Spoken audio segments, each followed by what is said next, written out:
She puts the wow, yum into words. It's the Lafayette Food Junkie herself on News Talk 96.5 KPEL. Welcome back to the Lafayette Food Junkie Show on News Talk 96.5 KPEL. I'm your host, Tiffiany Decou. Here we talk about all the food happenings around Acadiana. If you like food, tune in. You might learn something new. This has been a rainy weekend, and I feel like the weather people downplayed how much it was supposed to rain this weekend, and it was torrential downpour. And having been out in the torrential downpour this weekend, I don't approve. And my guest co-host tonight is Miss Jacquay Johnson, server extraordinaire from LaFonda. We had her on the show before. She was such a pleasure. We asked her to come back, and while we were waiting for the show to start, it just busted out raining again. I'm glad you brought your umbrella because you were scared that this was going to happen, right? Good afternoon, Lafayette. Absolutely. Pull the mic a little bit closer. Yeah, there you go. Yeah. And she's also been texting with her LaFonda's family before the show to kind of get some ideas on maybe some topics to talk about tonight. Feedback is key. Yeah. Welcome back. Glad to have you back. Thank you so much for having me. All right. Well, we'll get into it. I didn't cook this week. I've been on a cooking campaign, and this week it kind of didn't happen. A friend of mine named Tony, who runs LA Cane, 3 years ago started a week of burgers. And how it came about is that Bread and Circus opened. They started serving the Juicy Lucy burger. Indeed. He ate a Juicy Lucy for 5 days straight. And then thus began every year for the anniversary that Bread and Circus opened, having a Juicy Lucy to celebrate that. And so he asked me to do the week of burgers with him this week, and we did it, but not together. So he went to 5 burger places, and I actually went to 4. He said he tried to say technically I lost, but I didn't because I did eat a burger for 5 days. It just happened to be that one of the burgers that I ate was so big that I couldn't finish it all, and I had to eat it for lunch the next day. So I did technically what you were supposed to do. Yeah, technically I ate 5 burgers this past week. Started out with the boudin burger from Hook and Boil.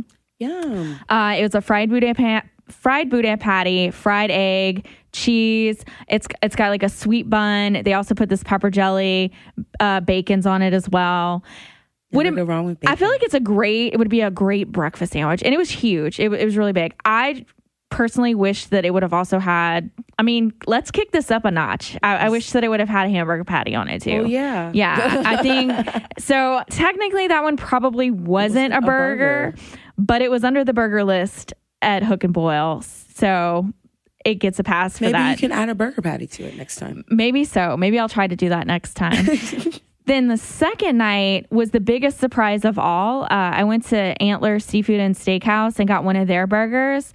And that was the one that was so big, I couldn't finish it. For the price, because it was $9.99. For the price, it was so worth it for that burger. I was like, yes, this is a good burger. And it's a steak burger. I added sauteed onions, Swiss cheese, and candied bacon. We can always go eat burgers together then. Yeah. That's perfect. Right. And I got it rare. You could get it rare. You're like not a rare. Not that rare. Not a rare. Yeah. I'm a rare girl, so I was happy. And the fries that came with it were great too. And like I said, it was huge. It was a huge burger. Completely surprised at how much I enjoyed it. So I want to go back and try another burger there again. It was also like an epic journey to get there because it's kind of far out. It's by Le Triomphe in Broussard. Still on the Waiter app, right? They are on the Waiter app. And I actually ordered the burger from the Waiter app and went and picked it up. And the manager looked at me like I was crazy. He was like, but they normally come and pick this up. And I was like, yeah, I just placed the order. There's an option, like you can do carry out or delivery. And he just looked so confused. And then I realized on the drive back why. I was like, this was so far out. So I should have totally ordered this on the Waiter. That $5 would have been worth Waiter app. So the next burger I had was from Max's Pool Hall. And I've actually heard a lot of good things about this burger in the past. I got the chili cheeseburger. I'm not going to say it was the best burger I've ever had, but it was a really good dive burger. It was not fancy at all. It came with potato chips. Actually loved that it came with potato chips because all of the chili that fell off of the burger, you can use the chips to scoop up that chili. It was like $8 and some change. I also had a really inexpensive whiskey and double whiskey and ginger ale there. It was like $4.50. I was like, what? They always had good specials. They make cocktails this cheap. It's like, and they have like pitcher beers and all that kind of stuff too. And it's a pool hall. It looks like they have a regular clientele that goes there. I think they were playing Hank Williams Jr. and like Leonard Skinner. So it's kind of like a divey atmosphere. It's the only like good dark bar apparently left. You can still smoke in there too. That's the only one left. Yeah, people were smoking in there. So, it's doable. And I really liked it. And I posted that picture on the Lafayette Food Junkie Facebook page and it kind of blew up. Like a lot of people really like Max's Pool Hall burgers too, or had never heard of it or didn't know you could get them with chili and cheese. Right. So definitely a good burger from Max's Pool Hall. And then the last day I want to say too, I ordered so many of these burgers through the Waiter app because I worked this week and some places weren't open, like when I got off work. So I got office hours and they have this burger called The Boss. And I remember a friend ordering it before and saying that it was spicy, but I was like, yeah, it'll be fine. How spicy can it be? Well, they ground jalapenos in the meat and then it had like grilled onions on it and I think I added cheese, which that was such a waste of money because the burger was so spicy that I couldn't even taste the cheese. There was also a special sauce that came on it. Someone was asking me about the special sauce. I always get the special sauce on the side and just in case. I couldn't even taste it either. Like if you like a spicy burger, that is the burger for you at office hours.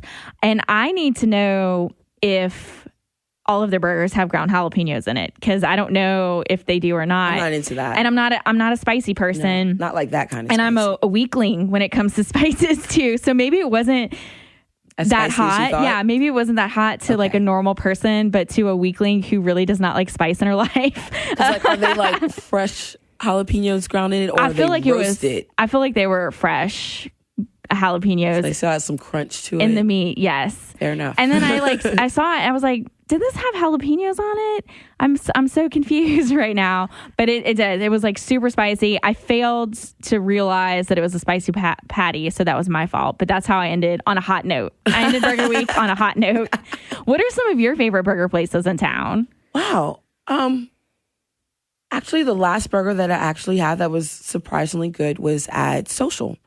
They have a good burger. It is. And it has pimento cheese. I got the brunch one and it had pimento cheese on it. Yes, we went to brunch. I got it with bacon and I added grilled onions. Yeah. And everything's better with grilled onions. Chips or the fries, I got just like the house salad or whatever with the sweet onion vinaigrette or whatever that they have. It's so good. Yeah. And I like the brioche bun. Anytime there's a brioche bun. See, I'm kind of on the fence. Like some places do brioche good. And it's too big. Some I don't like the egg wash, like the shiny, when you get the bun that's like shiny and they say it's a brioche bun, or like an egg. I think it's called egg bread bun. Yeah. I don't like that. So brioche is kind of like it can make a burger or it can break a burger for me. Yeah. Anywhere else? Oh, I probably go to Judy's Inn. Oh, twice a month. I got a lot of hate mail because I'm not a Judy's Inn fan. I mean, and I get it with grilled onions, Simple Jane, cheeseburger. I need to go give them another chance. I mean, there's the guys like a fried egg on it, and they get a double patty, and okay, maybe I need to dress it up. Get a little tiny Coke and a little bag of Lay's.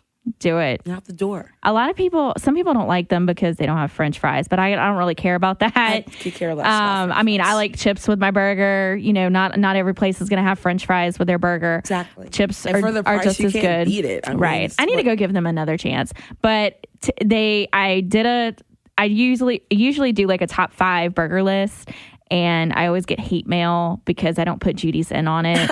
And when we come back from the break, I'm going to give you this year's top 5 burger list. And I'll probably get some hate mail from that because Judyson is not on it, guys. All right, we are going to take our first break, and when we come back, my top 5 burger list. So come back to us. It's the Lafayette Food Junkie Show on News Talk 96.5 KPEL.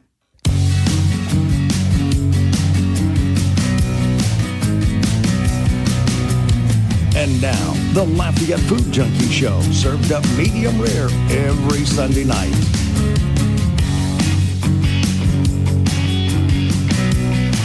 Welcome back to the Lafayette Food Junkie Show on News Talk 96.5 KPEL. I'm your host, Tiffiany Decou, and joining me as guest co-host tonight is Jacquay Johnson, server extraordinaire with LaFonda. I think that needs to go on your name tag now. I think that officially needs to go on your name tags. Y'all don't wear name tags? We just have our name on our shirts. Okay, well, under your embroidered name on your shirt, it needs to say server extraordinaire.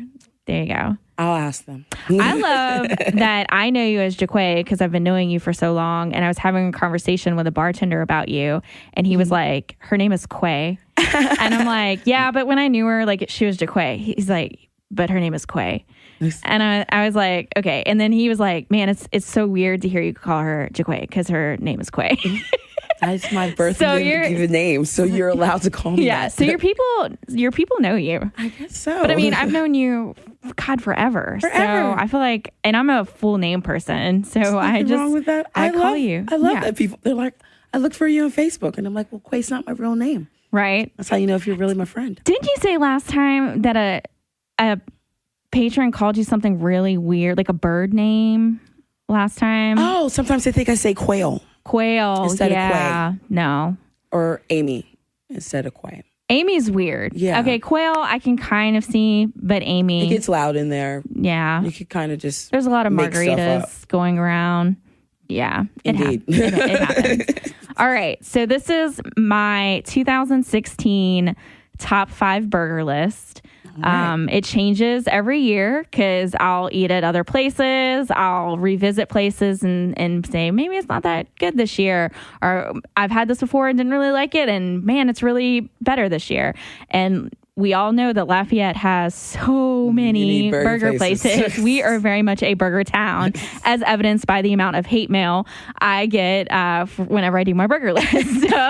So here we go. Let's see what happens. All right, number 1, and I talked about this a few weeks ago on the show. My number 1 burger in Lafayette right now is Dark Roo's Burger. They do everything, even the bun from scratch. Bun is from scratch, locally sourced beef. Toppings, it's like a perfect, and it's a more upscale comfort food.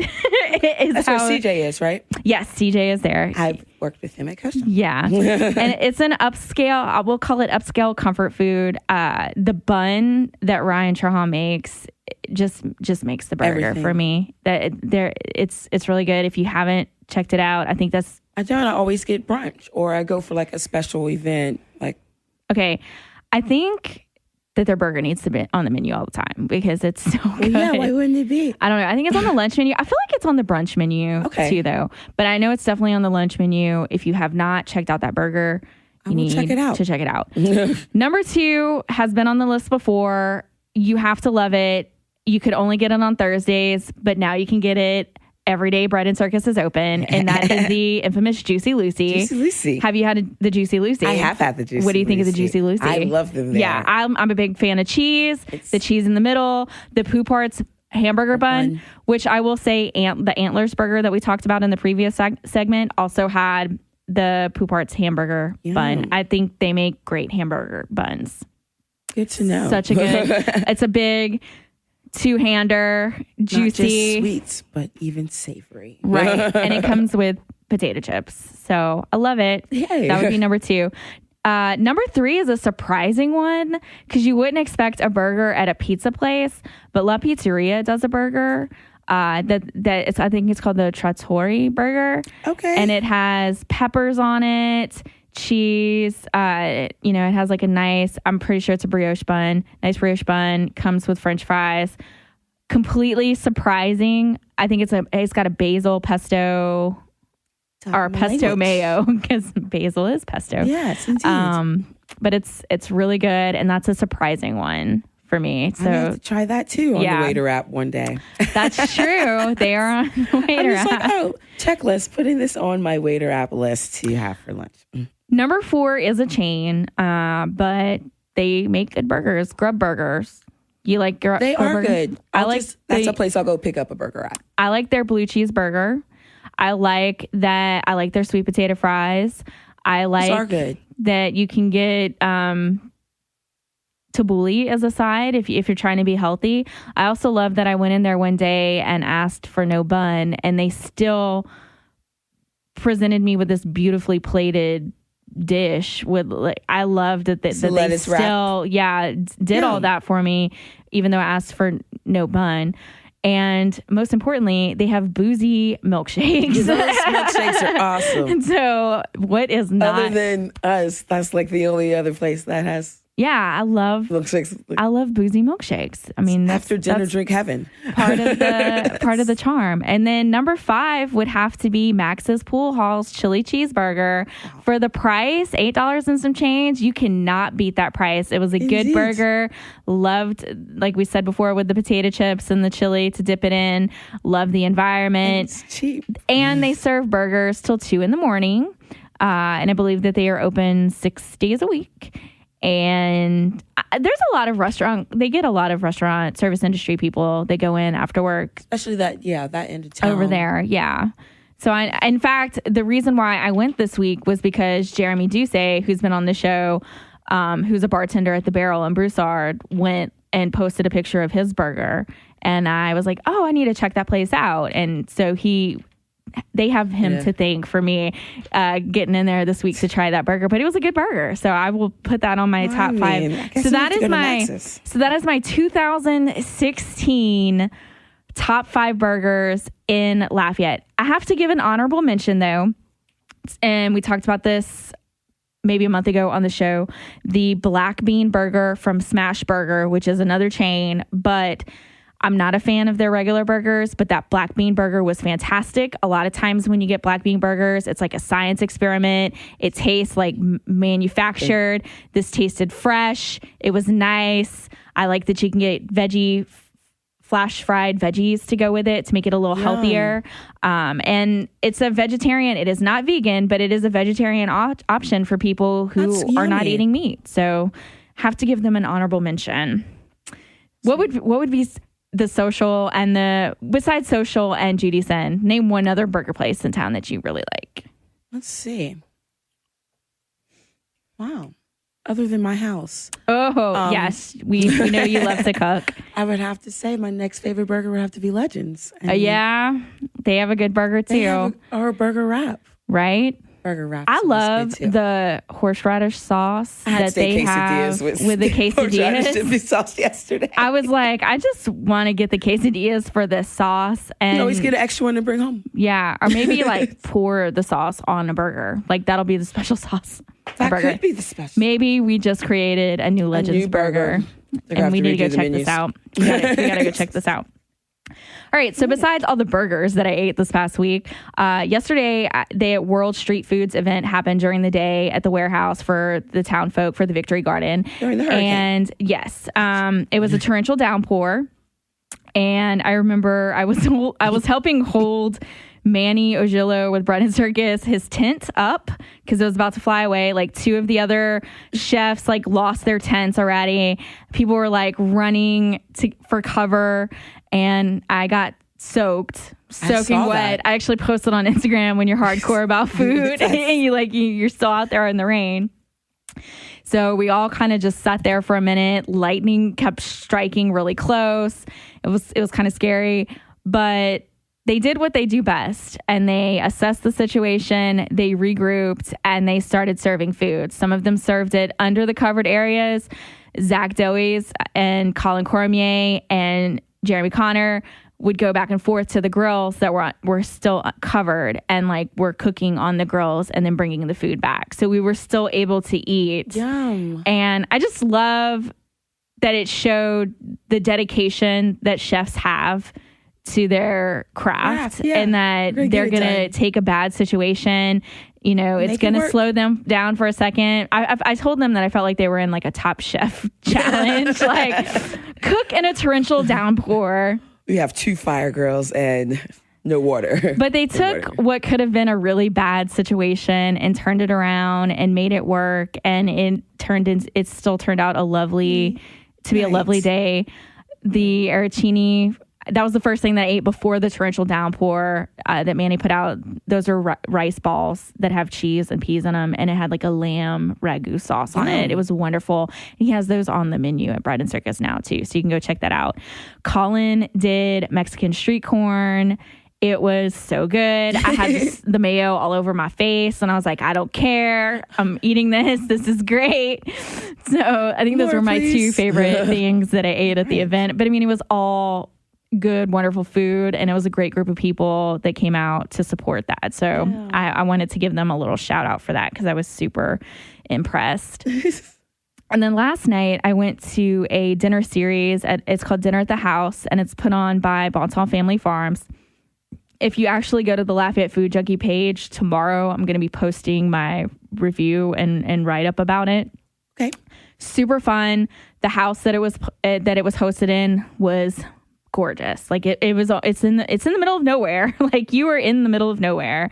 You feel like you've stepped back in time. And then we had 11 courses of food. Some of the courses were just drinks, but they were still a course. And it was all foraged vegetation that they had found. I think one of the dishes that stood out to me the most was something that was called pond soup is what he got. And when you got it, it looked exactly what it sounded like. It looked like muddy pond water with a green lily pad, and then a dragonfly was on it. And they told us before that we would be eating dragonflies and that they kind of tasted like crab is what she was telling us. And she said a lot of New Orleans chefs are kind of collecting them to kind of serve in dishes because they resemble soft shell crab.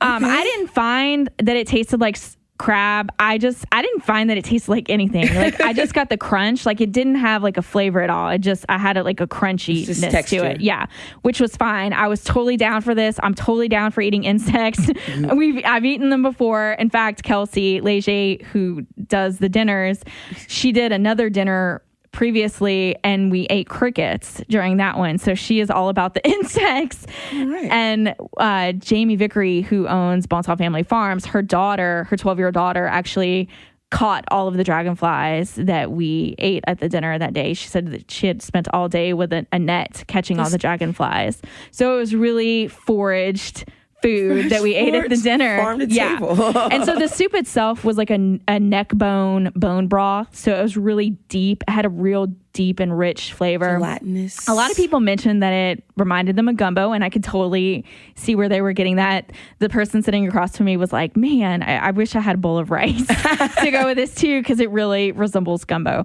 But it's a really cool dinner series. I'm going to put the write-up up tomorrow on the Lafayette Food Junkie page on Facebook. And you can go to Bonton Family Farms on Facebook, like the page and follow it, and you'll see notices of when the dinner series happens. There's no set time. It kind of just happens when it happens. And you just gotta find it that way. So it was really cool. All right, we are going to take another break. And when we come back, we have more with Miss Jacquay. So come back to us. It's the Lafayette Food Junkie Show on News Talk 96.5 KPEL.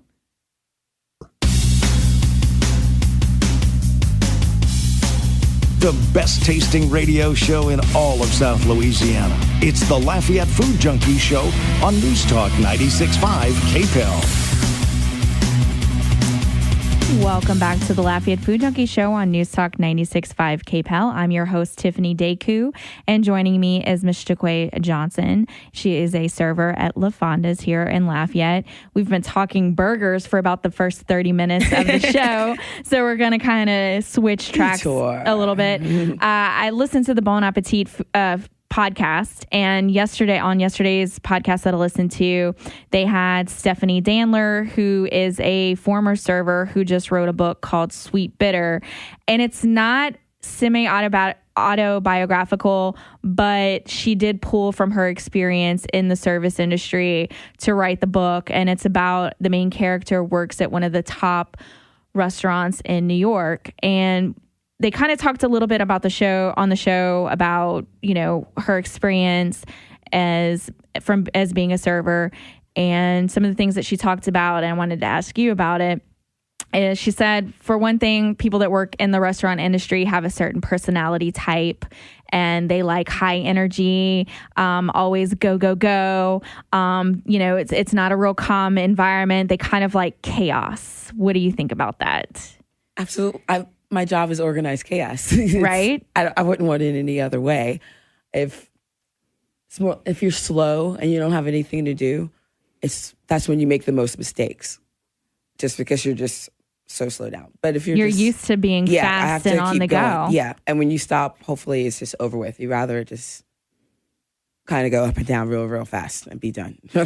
So one of the other things that she talked about was it was important. Another thing that you learn in the service industry is anticipating what a patron needs and how important that becomes as in your career as a server. And you agree with that as well. Absolutely. I like to bring plates and mortars and all of that good stuff. Like pretty much anything you're going to need before you meal, your knife, your spoon. Right. Knowing what the patron needs before the patron knows they need it. Yeah. And I'm more likely to, even if there's other things that you might need, I'm going to ask you before so I can get it all done for you then. And it saves time if you approach it in the right way.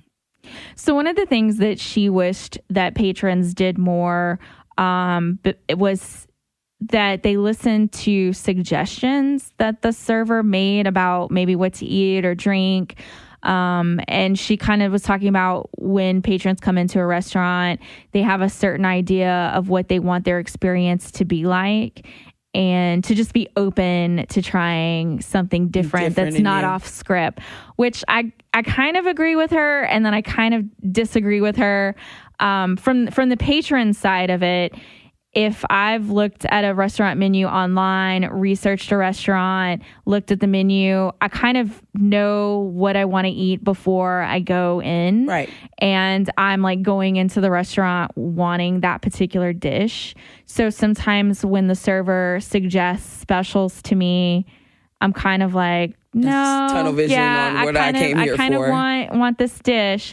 And I guess also I had this mentality that whatever the special was whatever was about to go bad in the kitchen, and they were trying to get it through quick sale, but you said no, that's absolutely not true. I've never had that type. Yeah.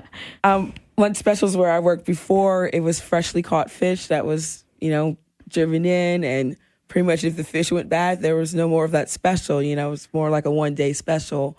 I mean, Social has like a special for the week, but I mean, it's not like they don't have chicken and things like that, like they use chicken it has to be a fresh product. You don't want something that's a week old that they're making something new out of for the next week. Right. And I kind of agree. I don't know where that mentality came from. I'm sure I read it somewhere. I'm sure it was in Kitchen Confidential, and that's where I'm getting that from. But I mean, you're right. Social does have different specials of the week. Mm-hmm. Some of them are really good. God, Claire did what was it, beef cheeks one time, that dish, and then I wanted so bad, and I mean it was there for the week, and then it's gone. And then it's gone. So how do you typically suggest things to your patrons? More it'll be they know that we have like a secret menu. Yeah. So it's more just they're inquisitive about that. Tell me about the secret menu. Or you're bringing it out and they see somebody else with it. And they're like, so tell me about this fried chicken. Or do you ever get patrons that are like, just bring me whatever? Absolutely. Really? I'll ask them if it's a guy, you could kind of be a little bit more, what's your favorite protein or whatever, and they're just a little bit more, less finicky. So, you could just bring them chicken and something else and they'll be happy. Another thing that I'll do sometimes if I can't decide between two menu items on a menu, I'll ask the server what they think about it. But then at the same time, I don't always trust. Maybe that's a personality flaw in me. I don't always trust that they're telling me the truth. They're really eating it or not. They're telling me the truth. So how do you handle situations like that? Do you, give them the honest truth? Most of the time, yeah. I would have to say this recently happened in a restaurant, and I was very thankful for it. I went to Pat's. I'm into the reopened Pat's, and I really wanted a chili cheese hot dog. And I was like, I can't decide between the chili cheese hot dog or the pimento cheese BLT. And she was like, well, she said, how messy do you want to get? And I was on a date, and I was wearing a white dress, and knowing me, I was like, BLT. Yes. So I appreciated that. Yes. Like, she did a good job of pointing me in the right direction in that your instance. Outfit is not appropriate for right. knife and fork. But I'm definitely going back and getting the chili cheese dog another time, and I will wear bibs or whatever. But yes. I mean, like, how do you handle that situation? I mean, most of the time, they're really open to our suggestions. I mean, they've probably had a few margaritas, or they just come in and they might have just even heard from other people. A lot of it's word of mouth. And right. So maybe I might not it's be the confidence level of the server too, because if a server is very confident and they know that menu like the back of their hand, and you could give them an answer right away instead of or anything. Yeah. Oh, let me go find out. Yeah. I will trust them more as opposed to someone who doesn't seem as confident. I think that's where that's going from I too. Agree. And I mean that's something that comes with time, and that's something that you learn in the course of serving tables is confidence. And I mean, I think isn't that like the number one thing is you need that in the menu? I used to be so scared, and then you're just like, wait, everyone you're going to talk to is going to be someone different. And once you kind of get over that fear, it makes it a lot easier. It's random.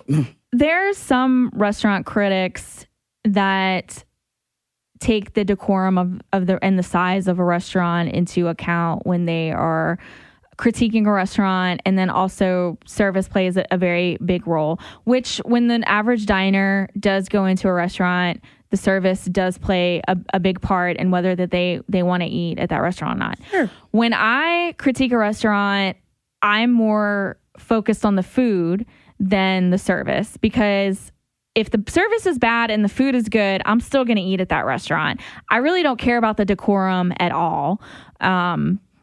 Because that really, I mean, it makes a more pleasant experience, I guess, in a certain situation. But I'm really more focused on the food. Like, I want to know how the food tastes, like how it's prepared. So that's not a big deal for me. Now, if the service is bad and the food is bad, then there's going to be an issue.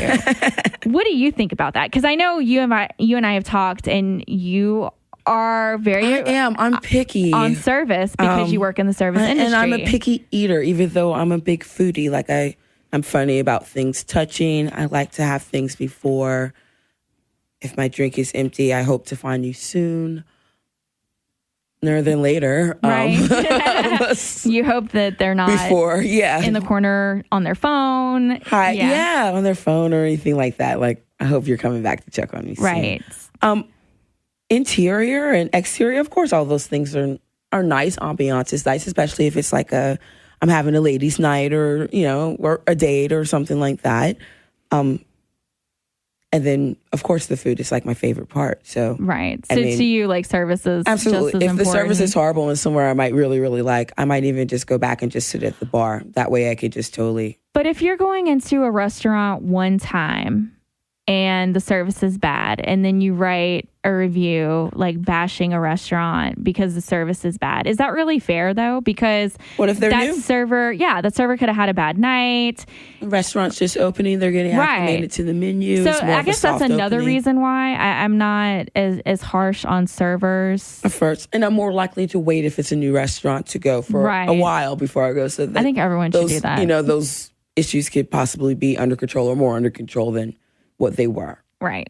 All right. We are going to take another break. And when we come back, we have more with Jacquay. So come back to us. It's the Lafayette Food Junkie Show on News Talk 96.5 KPEL.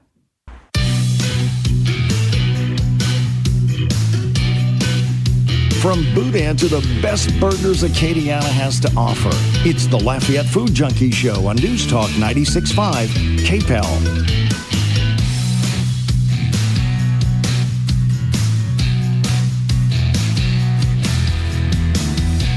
Welcome back to the Lafayette Food Junkie Show on News Talk 96.5 KPEL. I'm your host, Tiffiany Decou, and guest co-host tonight has been Miss Jacquay Johnson, who is a server with LaFonda's.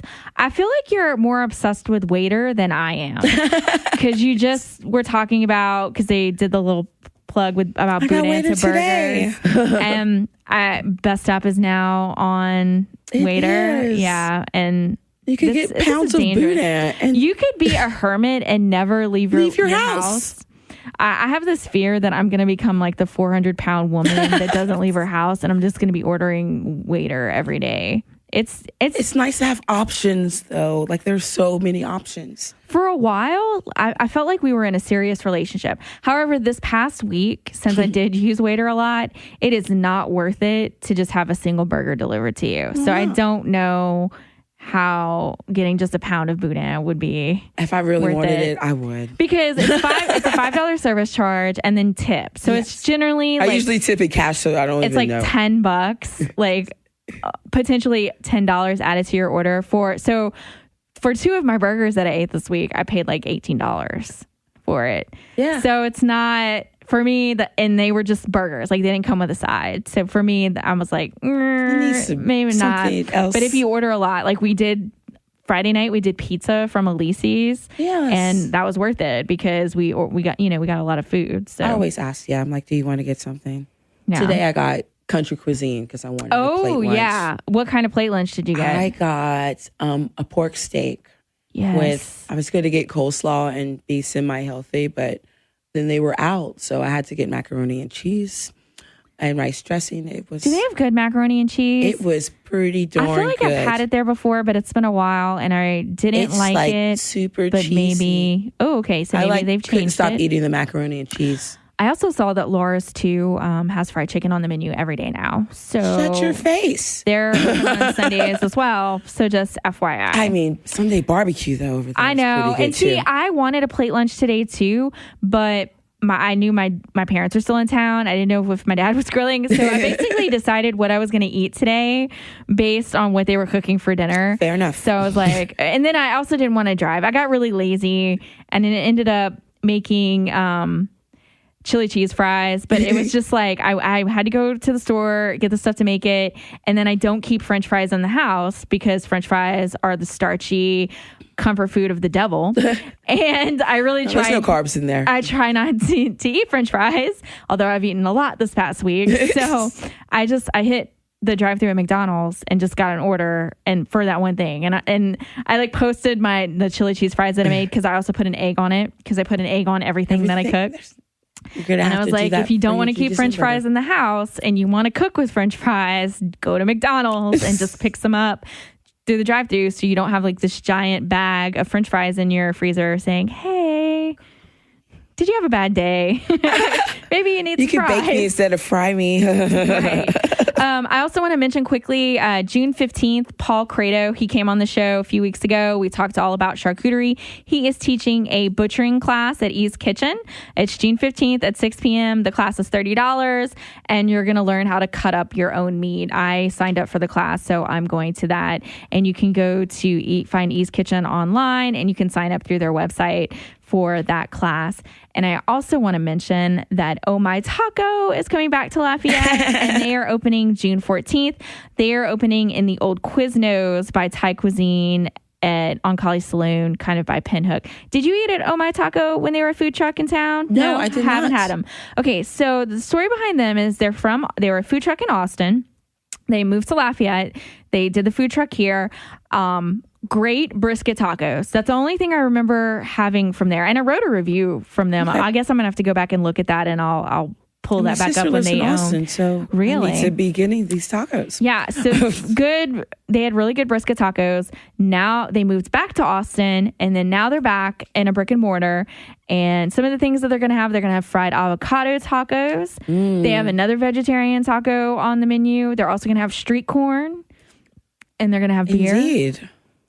Maybe they'll have margaritas eventually. I mean, that wouldn't be horrible. I'm excited. That's happening June 14th. And we were talking about before the show that you had Philly Anna's cheesesteaks. Yes, indeed. And talking about the authenticity of them. They are. My family is from New Jersey, so I grew up on good Philly steak, and actually I met the owner who's super dinner. Nice. Yes, yeah, we've interviewed her for the show. Met her. It was Good Friday actually, and she invited me to come, and she was like, "Please come. We get the bread flown in from Philadelphia and everything." And so I go, and I'm a traditional girl.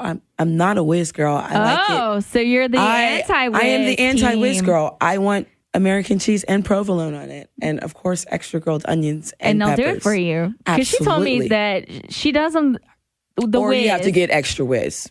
Either way. Okay, so I discovered the second time that I went, I got whiz, extra whiz, and it was awesome. It was so good. I'll have to try it. American cheese and provolone, so it's just like it kind of like seals the whole sandwich. Okay, and better. grilled onions and peppers. Okay, I would not do the peppers because I don't like peppers. I love vegetables. Anything grilled onions sounds good. Okay, I'll have to check that out next time I go. Did you try the fries? They do the first time I went. We got some and we just shared them at the table. The little shoestring fries. They're really good, though. Well, I like them after the toppings. They have like the different toppings. Yes, I haven't had like the fries or anything like that with the yumminess on there and everything like that. Pulled pork and that's what I delicious had. Fries and all of that stuff. I mean, I look at it every time and then I'm like, I don't even think I can ever go through with it because I'm there for the bread and the Philly cheesesteak. I like those. I remember the Sunday of festival. I woke up that morning and I was like, I want a cheesesteak so bad. And I went and got one. I was like, yes. And I love the way that it's cheesesteaks, not po' boys. Yes. And you know that's what you're going to get. Right. Well, that's awesome. I'm glad I got to talk to somebody that's had legitimate cheesesteaks to talk about the authenticity. Hats and Ginos all the way. Of it. Yeah, right? The rival is real. All right. Really, we're looking for different topics for the show, and we found it's 18 chefs to follow on Instagram, and it's put out by Eater. So I won't go over the whole entire list, but they have Magnus Nielsen, and the only one that I followed on the list was Dominique Crenn, and she was recently named the world's best female chef. She's doing really cool things. Like her entrees are very visually appealing, and she put out a cookbook recently. She's cooking in San Francisco. She's just doing really cool things. I think she's going to be featured in the next Chef's Table that's coming out. Yeah. Do you follow any local chefs on Instagram that you think are really visually beautiful to look at? Not Claire Burton for me. I really like her Instagram. Claire Burton is a sous chef at Social. She has really beautiful Instagram photos. I just always naturally just follow their page. Like, I guess I don't even think of it that way. But I was thinking, when I was looking at this list, I was kind of thinking about the ones that I really liked and I thought put out really beautiful pictures. Hers. And then obviously not a chef, but Denny Colbert, who is a food photographer. I mean, his photos are also always going to be awesome. Very gorgeous, and he travels a lot, so you'll get to see all the different photos that they put out. I love following chefs on Instagram because you get to see like what they like to eat, what they're proud of, food tours and everything when they go out the country and stuff like that. I do like that kind of stuff. It's a little snapshot into their life that I very much enjoy. Culinary adventures. Yeah, so this is a cool. It's on Eater if you guys are interested. It's 18 chefs to follow. I'm looking through it really quickly. David Chang's on it. April Bloomfield, John Besh from New Orleans is on it. So it just has like a few different chefs to check out here. Yeah. Well, thank you so much for joining me again. Thank you for having me. Jacquay. Anything new happening in the world of LaFonda? Nothing that I know of. I would let y'all know. What are some of the secret items, the off-menu items? The off-menu items. Just do one of them. The fried chicken. Okay, besides the fried chicken, because we know about Briggs. Okay, what's the Don Briggs? Don Briggs is melted cheese with sauteed onions and peppers. And you could put that on top of any steak, a filet or a ribeye, a kebab. You can even put it on chicken. It's just a topping. So are the off-menu items more popular than the on-menu items? I would say they're equally popular. Really? There's some people that come exclusively there just for steak and chicken. They want nothing, or they're there for nachos, fried chicken, and margaritas, of and course. Margaritas, yes. It's part of the trifecta. Do you think you sell more margaritas or more food items? I probably sell more alcohol. Yeah. I mean, we do love a margarita here in Lafayette. Leaders are so convenient. And you're headed to you should get a Legends burger after the show. I mean, I might have to today. You're checking out Legends after the show. I'm going to meet the hermano. Yeah. I need to go to LaFonda's. I still haven't been, and I need to check it out. Rob Kirkpatrick was talking about we needed to go and sit in your section. Well, I'm there. I'm waiting for him. I'm waiting for the invite. I'm off every day but Thursday. Okay, so not on a Thursday. Not on a Thursday. All right, that's our show. Thank you so much for tuning in. Join us next week, Sunday at 6 p.m. This has been Tiffiany Decou on News Talk 96.5 KPEL, and this has been the Lafayette Food Junkie Show. Thanks for listening, and as always, happy eating, Acadiana.